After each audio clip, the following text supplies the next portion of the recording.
Rahim, okay, bersama kita seorang nelayan muda dari Pangkalan Tanjung Langsat. Boleh tak ceritakan sikit latar belakang, nama penuh, usia berapa dan berapa lama jadi seorang nelayan ni? Nama Muhammad Fitri, Okay. duduk Tanjung Langsat. Okay. Laut dah lama jugalah. Ha. Dari kecil lah ikut orang tua. Okay. Sekarang sambung dia orang punya ni lah. Umur Pencarian, umur 30. 30 Okay. Ke laut tu menggunakan peralatan apa tu? Jaring dengan mentor. Jaring mentor Pandang lah ciuman ni. Apa tu? Tak apa pandang ni.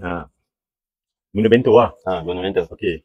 Biasa buatan bento tu sekali keluar tu berapa banyak kalau pasang? Lain orang lain ni lah, perkakas ni. Ada orang pakai 100 lebih. Saya pakai 70 je, 70-80 je. Bento lah. Okey.